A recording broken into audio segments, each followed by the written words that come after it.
Jumpa kembali di dalam channel Cross Culture Institute. Nah, kali ini saya ingin mengupas tentang bagaimana konstitusi kita menjelaskan tentang pemakzulan seorang presiden atau wakil presiden. Ini saya tidak ada niatan untuk bercita-cita memakzulkan presiden, bukan. Ini menjelaskan ayat di dalam konstitusi bagaimana pemakzulan seorang presiden dan wakil presiden. Nah, ini bunyinya seperti ini. Pada pasal 7A Undang-Undang Dasar 45, bahwa presiden dan atau wakil presiden dapat diberhentikan dalam masa jabatannya oleh Majelis Permusyawaratan Rakyat atas usul Dewan Perwakilan Rakyat, baik apabila terbukti telah melakukan pelanggaran hukum berupa pengkhianatan terhadap negara, korupsi, penyuapan, dan tindak pidana berat lainnya, atau perbuatan tercela, maupun apabila terbukti tidak lagi memenuhi syarat sebagai dan atau wakil presiden. Jelaskan? Nah, persoalannya kemudian adalah apakah pasal 7A itu bisa dilaksanakan atau tidak? Persoalan pengkhianatan kepada negara atau kemudian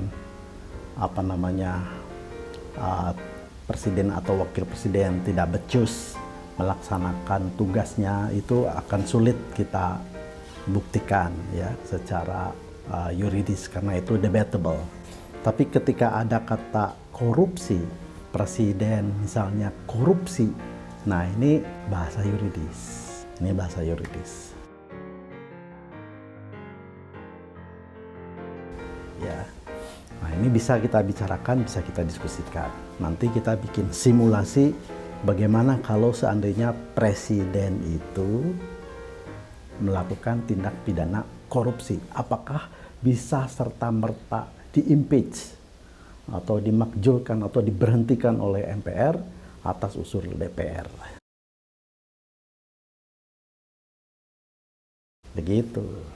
Tapi sebelum itu saya ingin sekali lagi request kepada Anda semua, mohon Anda bisa mensubscribe channel saya, melike-nya atau men-share-nya kepada teman-teman, supaya kemudian ini memberi manfaat kepada semua dan Anda juga mendapatkan notifikasi bila nanti esok lusa saya menyampaikan, men-share hal-hal yang baru lagi yang berkaitan dengan cross culture dan politik. Oke?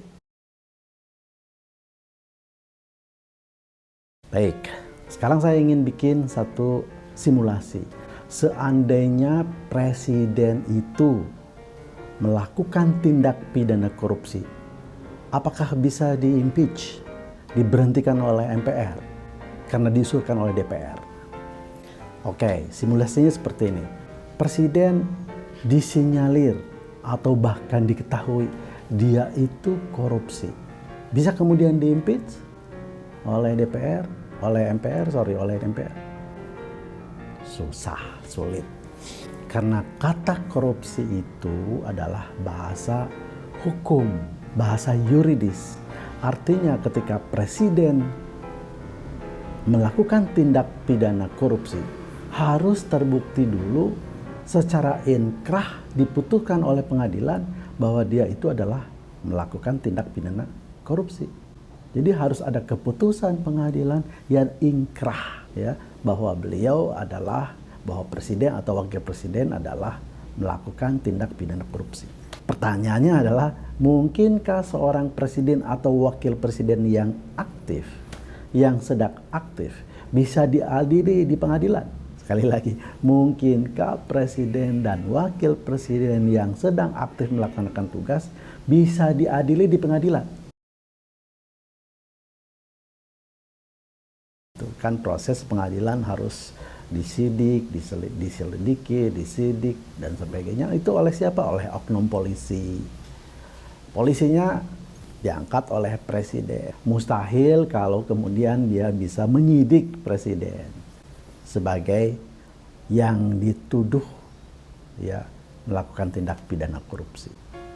Oke, kalau kemudian polisinya nekat mau menyidik seorang presiden yang sedang aktif, katakanlah sudah A1, kemudian diserahkan ke kejaksaan.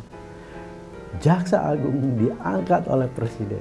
Pertanyaannya adalah, mungkinkah Jaksa Agung melanjutkan perjalanan proses hukum ini sampai ke pengadilan? Sementara Jaksa Agung itu dipilih dan diangkat oleh presiden. Ini juga sesuatu yang mustahil. Kalau kemudian ini masih bisa juga berlanjut, masih ada tahapan-tahapan, harus banding, ya, kemudian pertimbangan ke Mahkamah Agung. Mahkamah Agung juga menolak.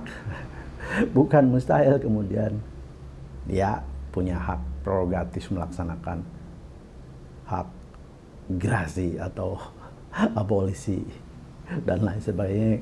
Ini lucu-lucuan saja saya bicara seperti ini.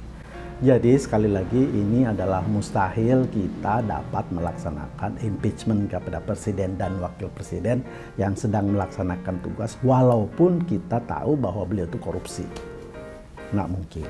Nah, pertanyaan kemudian, apa Pak Ali yang mungkin bisa dilakukan mentopel, bukan mengimpeach ya. Kalau mengimpeach itu bahasa yuridis, jadi harus dilakukan oleh lembaga yang syah, ya, yaitu MPR. Jadi kalau ini bahasa masyarakatnya, bahasa kita semua adalah memakjulkan, ya, memakjulkan, melengsarkan presiden yang sedang aktif.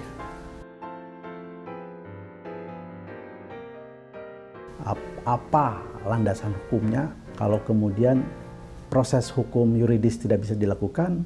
Kemudian apa landasan hukumnya kalau presiden melanggar, indikasi melanggar, tapi tidak bisa dilaksanakan oleh yuridis formal?